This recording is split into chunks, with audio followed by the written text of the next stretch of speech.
অন্যদিকে কোচবিহারের দিনহাটায় আক্রান্ত হয়েছে বিজেপির মণ্ডল সভাপতির বাড়িতে হামলা হয়েছে। বিজেপি নেতার বাড়িতে দুষ্কৃতী হামলা হয়েছে এমনটাই অভিযোগ। বিজেপির মণ্ডল সভাপতি বিদ্যুৎ মজুমদারের বাড়িতে ভাঙচুর করা হয়েছে বলে অভিযোগ। ভাঙচুরের অভিযোগ তৃণমূল কংগ্রেসের বিরুদ্ধে। কোচবিহারের দিনহাটায় আক্রান্ত হয়েছেন বিজেপির মণ্ডল সভাপতি, তার বাড়িতে দুষ্কৃতী হামলা হয়েছে এমনটাই অভিযোগ। তার বাড়ি ভাঙচুর করা হয়েছে বলে অভিযোগ। তার অভিযোগের তীর তৃণমূলের দিকে।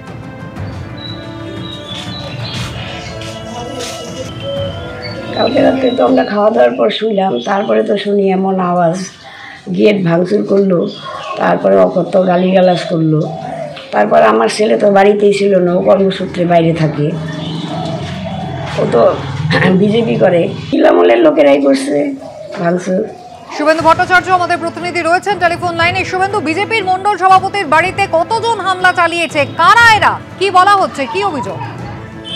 যেটা অভিযোগ উঠছে যে প্রায় 15 থেকে 20 জন গতকাল রাত 12টা নাগাদ এসে হামলা চালায় এবং সকলেই তৃণমূল কংগ্রেস কর্মী বলে পরিচিত, এমনটাই কিন্তু বিজেপির তরফ থেকে অভিযোগ করা হয়েছে। এবং বিজেপির যেটা আরো অভিযোগ যে গতকাল দিনহাটাতে বিজেপির জেলা সম্পাদক অজয় রায়ের বাড়িতে একটি বৈঠক ছিল, সেই বৈঠকে কেন্দ্রীয় নেতৃত্ব উপস্থিত ছিল এবং সেই বৈঠকে তিনি অংশগ্রহণ করেছিলেন, মণ্ডল সভাপতি অংশগ্রহণ করেছিলেন এবং তারপরেই কিন্তু এই জন্যই তার উপরে হামলা হয়, তার বাড়িতে ভাঙচুর করা হয়।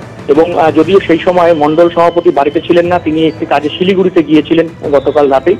এবং এই ঘটনার পরে কিন্তু পুরোপুরি অভিযোগ তৃণমূলের দিকে অভিযোগ তুলেছে, যদিও তৃণমূল অভিযোগ অস্বীকার করেছে। তাদের দাবি বিজেপি এই যে এসআইআর এর চাপে পায়ের নিচে মাটি পাচ্ছে না, যার কারণে খবরে ভেসে থাকতে তারা নিজেরা এই ঘটনা ঘটিয়ে তৃণমূল কংগ্রেসের নাম দিচ্ছে প্রচার র্যালিতে আসার জন্য, এমনটাই কিন্তু তৃণমূলের পক্ষ থেকে দাবি করা হয়েছে। তবে এই ঘটনাকে কেন্দ্র করে ইতিমধ্যেই কিন্তু চাঞ্চল্য ছড়িয়েছে দিনহাটা শহর জুড়ে। শুভেন্দু, ধন্যবাদ।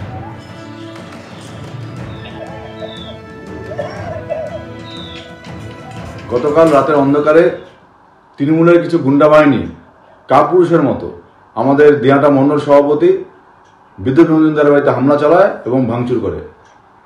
দিনহাটায় তৃণমূলের কোনো জনসমর্থন নেই, তারা ভাবছে যে ঝামলার মামলা করে তারা দিনহাটায় জয়লাভ করবে। তারা ভুল করছে। দিনহাটার মানুষ অত্যন্ত রাজনৈতিক সচেতন মানুষ। আগামী 26-এর নির্বাচনে এর জবাব দিনহাটার মানুষ দেবে। আর বিজেপি এখানে কম করে হলো 25 থেকে 30 হাজার ভোটে জয়লাভ করবে। এসআইআর চলছে, আপনারা জানেন না, তারই মধ্যে সীমান্তে কিন্তু নজরদারির কড়াকড়ি করা হয়েছে। একেবারে বাংলাদেশ সীমান্তবর্তী যে রাজ্যগুলো, যে জেলাগুলো রয়েছে, সেই সমস্ত জায়গা দিয়ে কিন্তু বাংলাদেশি অনুপ্রবেশকারীরা গত কয়েকদিন ধরে তারা রীতিমতো হুড়মুড়িয়ে ওপার বাংলায় ফিরে যাওয়ার চেষ্টা করছিলেন। আর তারই মধ্যে নজরদারি বাড়ানো হয়েছে উত্তর 24 পরগনার স্বরূপনগরের হাকিমপুর সীমান্তে, যেখানে একেবারে নাকা তল্লাশি করছে পুলিশ। সরাসরি আপনাদের নিয়ে যাব, আমাদের প্রতিনিধি সমীরণ পাল রয়েছেন এই মুহূর্তে আমাদের সঙ্গে। সমীরণ,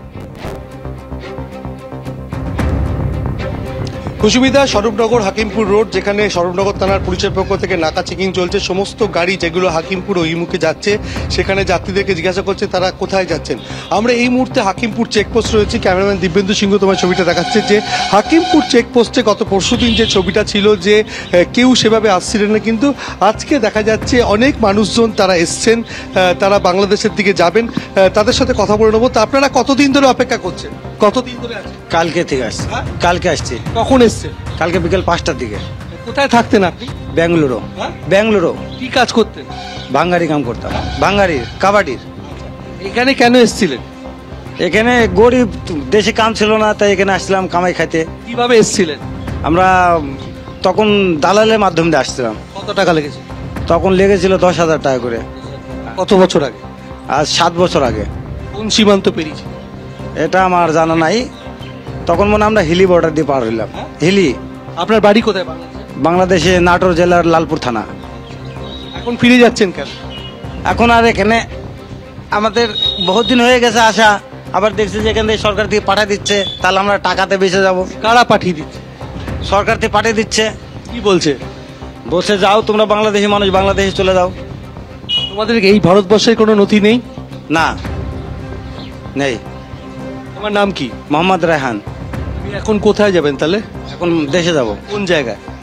নাটোর জেলা। হ্যাঁ, সেখানে ফিরে যাবে। এখানে ভারতীয় নথি বানাতে পারোনি? না। চেষ্টা করেছিলে? এখানে চেষ্টা করিনি, মানে নথি বানাতে গেলে টাকা চাই। কত টাকা চাইছি? 3,000 4,000 করে টাকা চাই। তো এত টাকা তো আমরা কামাই করতে পারি না যে দেবো, যে নথি বানাবো। কি বলেছিল, কারা বলেছিল এটা? এটা যাদের কাছে মানে যারা আধার কার্ড বানায় তাদের কাছে গেলাম যে ভাই আমাদের আধার কার্ডটা বানিয়ে দাও, কয় টাকা লাগবে। কোন জায়গায় সেটা? সেটা তো আমরা মনে কর ব্যাঙ্গালুরু। হ্যাঁ, এখন ফিরে যাচ্ছ, কারা চলে যেতে বলছে তোমাদের? কেউ যাতে বলছে না, এখন দেখছি যে শুনলাম যে দিক দিয়ে পার করে দিচ্ছে, এমনি টাকা পয়সা লাগবে না, তার লাগে চলে আসলাম। আপনার নাম কি? আরিফা, ইনার স্ত্রী। কত বছর আগে এসেছিলেন? আমি বাংলাদেশ থেকে আসিনি, আমি তো আর কি এখানেই বড় হয়েছি, এখানেই আমার বিয়ে শাদী ইনার সাথে হয়েছে।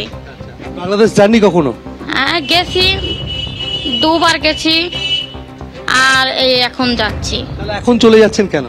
এখন ভালো লাগছে, নিজের দেশের মতন শান্তি তো হয় না। আপনার এদেশে ভোটার কার্ড আছে? না, কেন নেই? কেন বানাইনি, আমরা ওসব জানতাম না। আধার কার্ড বা কোনো নথি, রেশন কার্ড এসব কিচ্ছু নেই। ভোট দিয়েছেন এখানে কখনো? না, এখানে কিছু দিইনি আমরা। তাহলে চলে যাবেন কেন? আমাদের নিজের দেশে চলে যেতে মনে যাচ্ছে, এই জন্য চলে যাব। যে দেশে চলে যাবেন? হ্যাঁ। কারা চলে যেতে বলছে? কারা কেউ বলেনি আমাদের। অর্থাৎ এদের কাছে কোনো ভারতীয় নথি নেই এবং তারা প্রত্যেকেই বাংলাদেশে চলে যাচ্ছেন। এদের প্রত্যেকের বাড়ি হচ্ছে নাটোর জেলায় বাংলাদেশের, এবং সেখানে আজকে আমরা দেখতে পাচ্ছি যারা এসছেন তারা অপেক্ষা করছেন কাল থেকে, তারা এখনো পর্যন্ত সীমান্ত পেরোতে পারেননি। আপনি কবে থেকে অপেক্ষা করছেন? আপনি সকাল 6:30টায় এসেছে। সকাল 6:30টায়? কোথায় থাকতেন? ছাত্রাগাছি। কি করতেন? আপনার বোতল করতাম, প্লাস্টিকের বোতল। কত বছর আগে এসেছিলেন? 10 বছর। কিভাবে এসেছিলেন? চোরাই পথে, দালালের মাধ্যমে। কত টাকা লেগেছে? 3,500 টাকা। আপনার বাড়ি কোথায় বাংলাদেশে? সাতক্ষীরা জেলা, পালিকাটা থানা, চৌকাছাকিরা। এখানে এতদিন থাকতেন, এখানকার ভোটার কার্ড বা আধার কার্ড করতে পেরেছেন? না। কেন পারেননি? কেন? ভাড়াটি ঘরে থাকতাম, ভাড়া ঘরে থাকতাম। তা চেষ্টা করেননি? চেষ্টা করেছি কিন্তু আমাদের হয়নি। বলে তো তোরা বাংলাদেশে, তোমাদেরকে হবে না, নাগরিক সার্টিফিকেট দেওয়া যাবে না। আপনার নাম কি? শেখ সোহাগ। এখন কোথায় ফিরে যাবেন? বাংলাদেশ। কেন চলে যাচ্ছেন? কেন? নিজের দেশে চলে যাচ্ছি। কেন আপনার এখানে ভারতীয় নথি নেই বলে চলে যেতে হচ্ছে? হ্যাঁ, ভারত মানে কি কাজ? ওখানে দেখে কি কাজ করা যায়, ওখানে যাব, তারপর তো দেখবো কি কাজ করা যায়। এখানে যে ফিরে যাবেন কি দেখিয়ে ফিরবেন? বাংলাদেশে কিছু আছে? বাংলাদেশে বলতে অল্পটুকু জায়গা আছে। বাংলাদেশের কোনো নথি আছে আপনার কাছে? আছে। দেখান যদি, কি আছে আপনার কাছে বাংলাদেশের নথি? জন্ম সার্টিফিকেট আছে, পঞ্চায়েত সার্টিফিকেট আছে। জন্মের সার্টিফিকেট আর পঞ্চায়েত পঞ্চায়েত সার্টিফিকেট আছে। এগুলো কাদেরকে দেখাবে? যারা দেখছে তাদেরকে দেখাবো। এখান দিয়ে যে পারাপার হচ্ছে আপনি জানলেন কি? এটা আপনি ফোনে দেখেছি। অর্থাৎ তুমি দেখতে পাচ্ছ যে বাংলাদেশের জন্মের শংসাপত্র সেটা রয়েছে, সেই শংসাপত্র এরা দেখাবেন বিএসএফ এর কাছে। সেখানে পরিষ্কার দেখা যাচ্ছে যে বাংলাদেশের যে 3 নম্বর সরুলিয়া ইউনিয়ন পরিষদ, সেখানে দেখা যাচ্ছে যে এই মর্মে প্রত্যয়ন করা হচ্ছে নাচিমা খাতুন, এবং তার সম্পর্কে তথ্য দেওয়া আছে এবং ব্যক্তিগতভাবে তিনি চেনেন, এবং সেই ধরনের শংসাপত্র অর্থাৎ জনপ্রতিনিধিদের শংসাপত্র দেখিয়ে তারা বাংলাদেশ চলে যাবেন এমনটাই তাদের ধারণা। অর্থাৎ এদেশে তারা বসবাস করছিলেন এখানেই, কিন্তু এদেশের কোনো নথি নেই, আর সেই কারণেই এদেশের নথি না থাকার কারণে তারা বাংলাদেশ চলে যাচ্ছেন বাধ্য হয়ে। আর প্রত্যেকেরই একটাই কথা যে তারা চোরা পথে এসেছিলেন, ভারত বাংলাদেশ সীমান্ত পেরিয়ে, কেউ 5 বছর, কেউ 7 বছর এদেশে বসবাস করেছিলেন। সমীরণ, ধন্যবাদ। এবিপি আনন্দ, এগিয়ে থাকে, এগিয়ে রাখে।